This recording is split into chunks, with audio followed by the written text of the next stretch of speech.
Operations, we're still working out all the kinks here.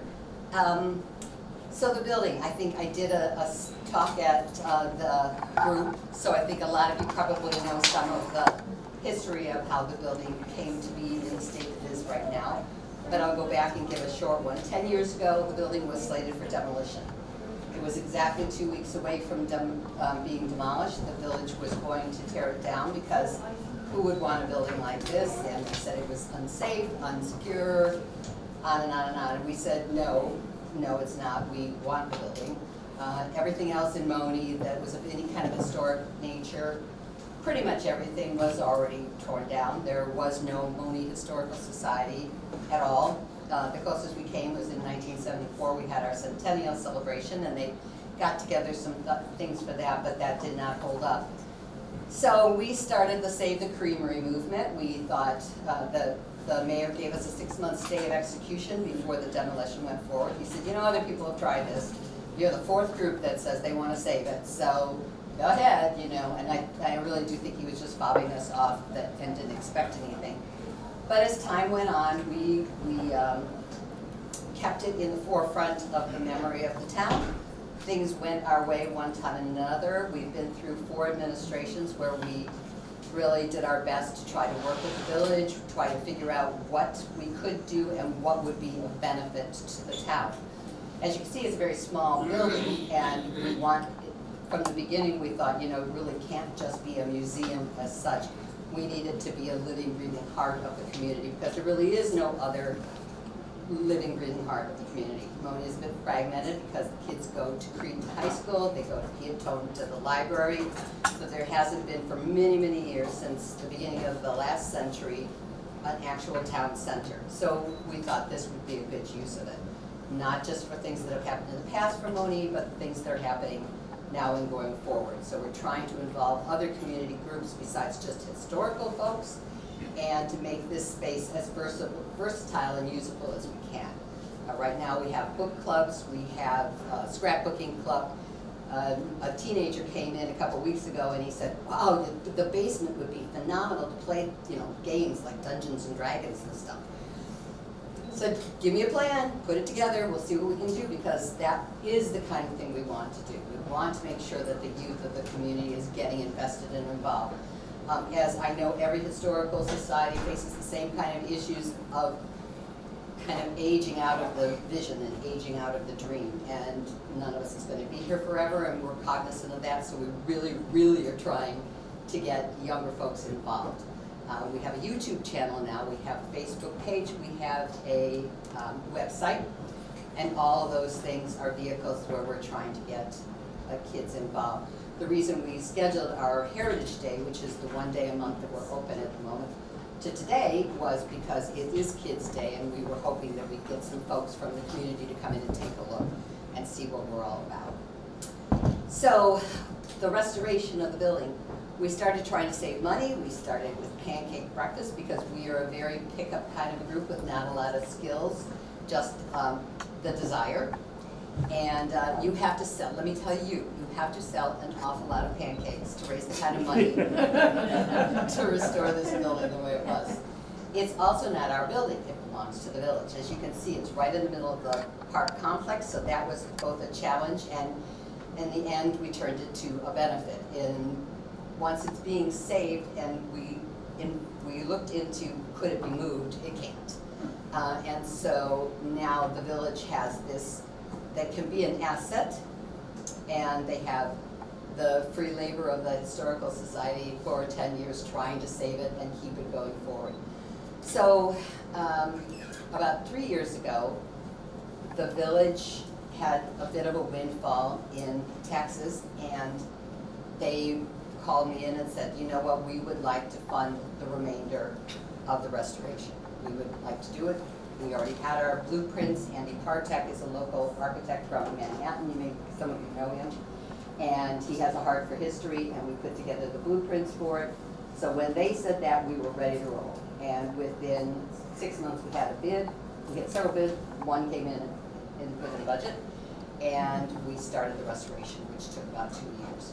So when we got this building, it was a shell, but worse than a shell, it had been a haunted house for about 10 years, and then empty for about 15 to 20 years after that. So there was water in the basement, a dirt floor, a dirt ramp, no stairway. The stairway to the basement was right here, and it was, I mean, you took your life into your hands if you went down it. No electricity, no heat, no water. Lots of different partitions, walls that had been put together for the haunted house.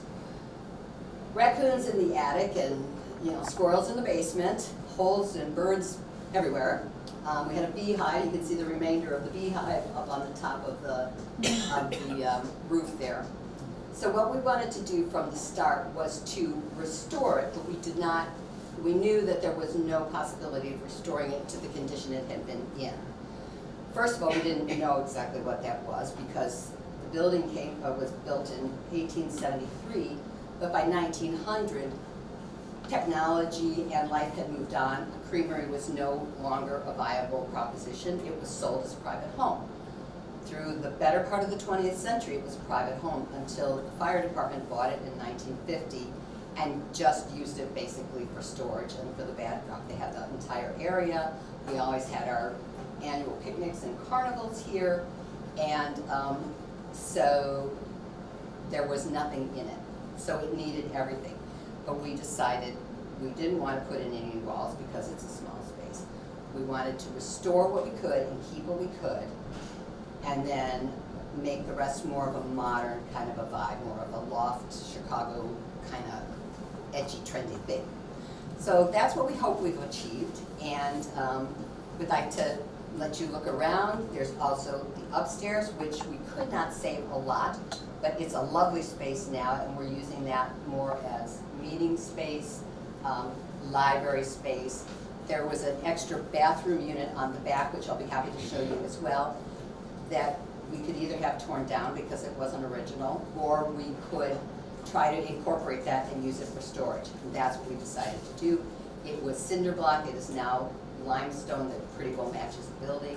This is all Lockport limestone. They said one of the last remaining examples of Lockport limestone in eastern Will County. Certainly the only creamery left. And we got the new stone from, we think, the same quarry in Lockport. So it matches very, very well. We clad the outside stage area, which of course is not original either. So what we tried to do was keep what we could, make it usable. We knew from day one that if this place did not pay for itself, so to speak, it would not survive. It has to be a viable, usable center that people use every day, or once all of us that started this 10 years ago are gone or not used, not able to do what we did, it will die with us. And at least we saved the building. So that's our biggest triumph, is the building is saved. It will be used for something. So what we'd like to do is use it for the things that we think are important. So, any questions I can answer? Yes, sir. Everybody signs in, right? Yes, So please. the village knows who's here? We have a guest book. We are trying very hard to show the usability of the space, so if you all sign that guest book. Showing the numbers is vital. Showing the numbers is vital for grants and things like that, so thank you so much.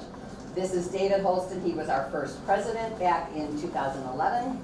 Margaret Horn, standing back there, trying not to be noticed, was the other. Actually, Margaret was the first one who called me and said, hey, did you know they're tearing it down? And Rachel White in the background, that's my daughter, and she is our next generation. She and Billy Morgan are... And a genealogist. And a genealogist extraordinaire. She is on the Illinois, what is it? Illinois State Genealogical Society. Illinois State Genealogical Society. I called her and she said, oh, and she started the Facebook campaign to get interest going. So I think those are the three right here that are the startup of this whole Richard Stunkel. and our beloved Richard Stunkel. He is our first lifetime charter member, just because of all the work that he's done as far as keeping the torch of history alive in not only Monee, but in the whole South Suburban area. So, anything I'm missing? Yes, sir. Say again how often the building is open to the public. Right now, the building is only open one day a month. We are expecting to have a nice grant coming in, again, from the village to support us. The village has been phenomenal for that entire 10 years in one way or another of supporting us. 4 administrations, and in different and varying ways, we were supported by each. The current administration is doing not what was the past administration that funded the building. Now the current administration is going to help us to see if we can get a little bit more of, we're hoping to hire a part-time person so that we can be open at least 1 to 2 days a week.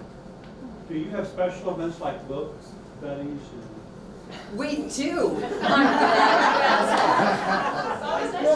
you asked that. I think that's called a shill, isn't it?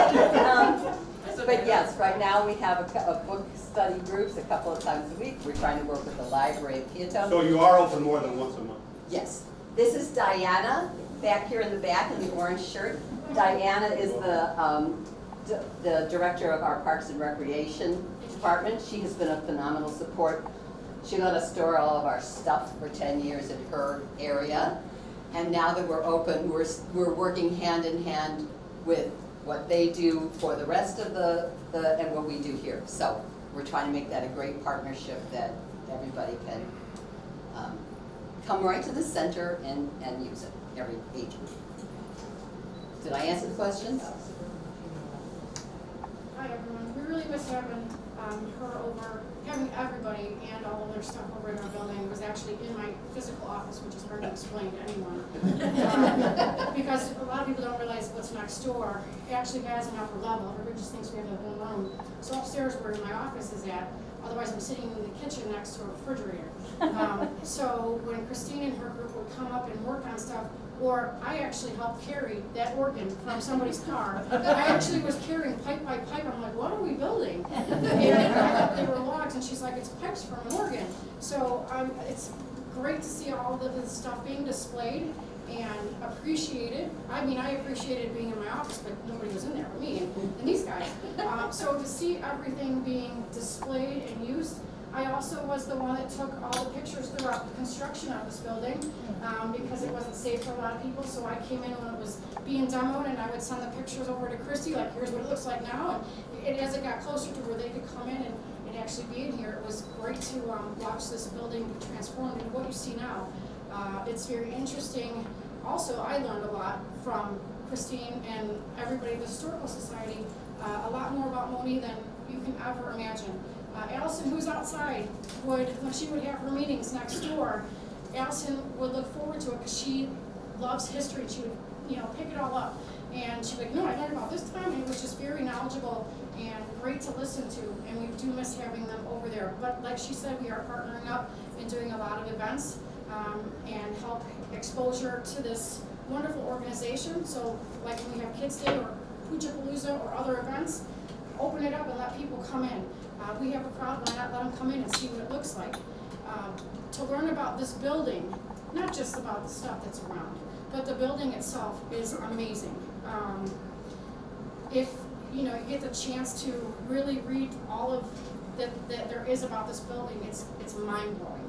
And just like Christine likes to do, as well as the rest of the members, we protect this building. When she's not here, I'll run in, do a quick sweep, look at the basement, check on, dehumidifiers and whatnot, and we keep each other updated because this building is a true treasure to Monee, and that's how we like to see it, and well kept. And everybody here in the village of Monee, appreciates this building and knows what it's all about. So thank you for allowing us to, be a part of that as well. Thank you, Diana. Thank you so much. Any other questions or things that I can answer for anybody? What kind of events do you have? Well, we just had an Oreo stacking contest, which is why they just got some free Oreos. Oh, thank you. We have Oreos. Thank you, Diana.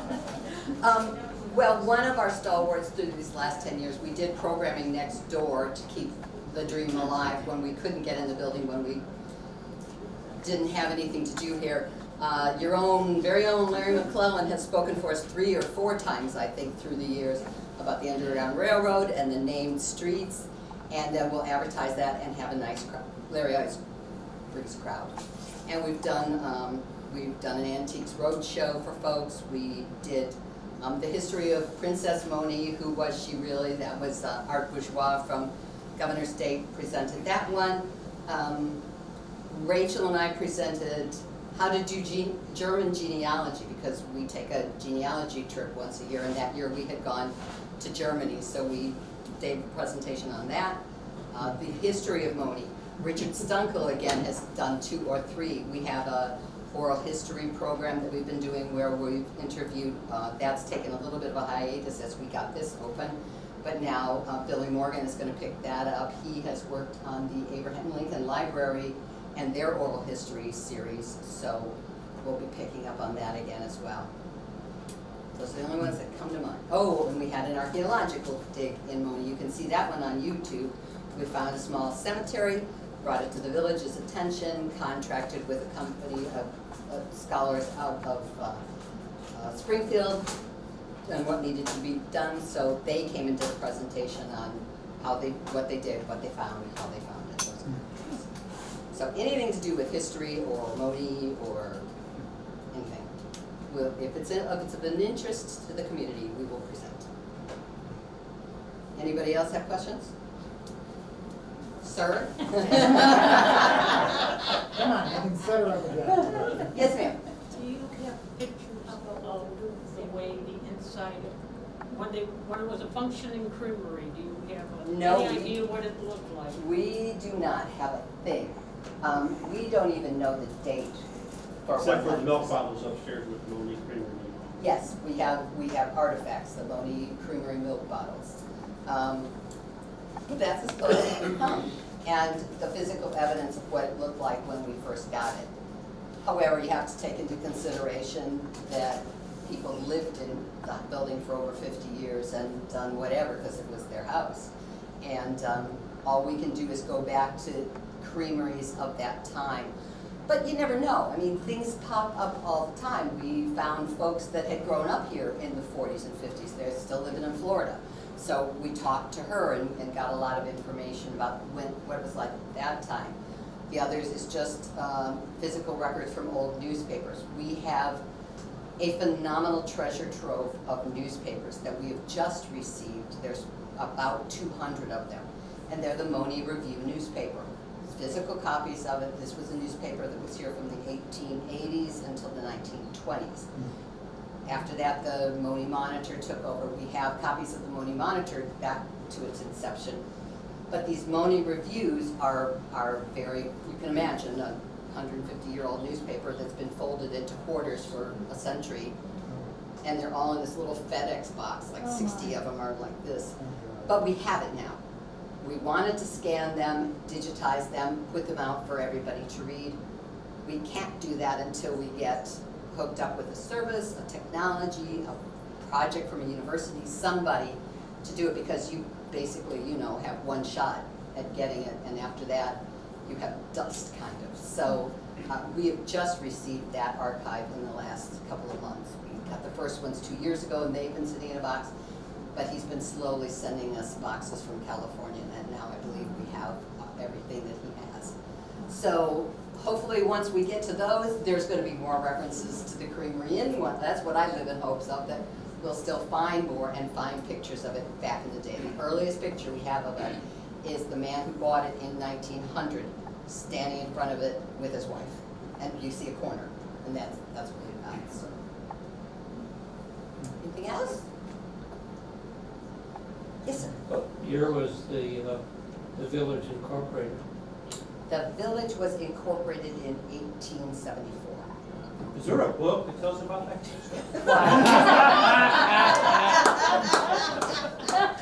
Why, yes, there is. If you would turn your attention to Margaret in the back of the room, that is, our roots are deep. It was penned in 1974 for the centennial. The interesting thing about that book is we can't figure out, how did you get all this information? Margaret and I have lived here forever, as have our families.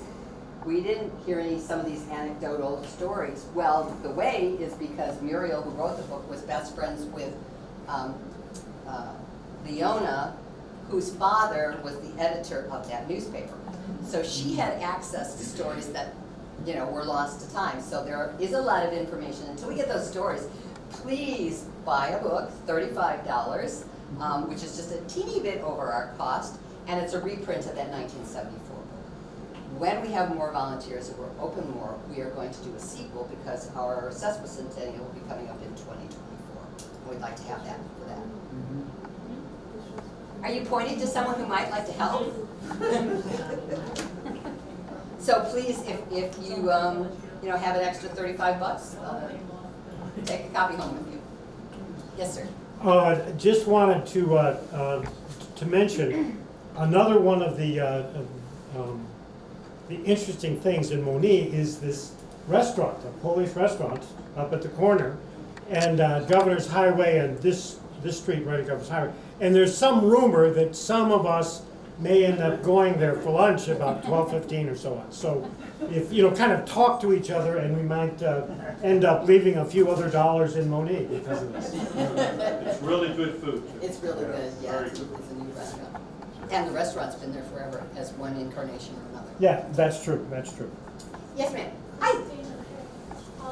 Has Monee planted a time capsule yet, and what has it been?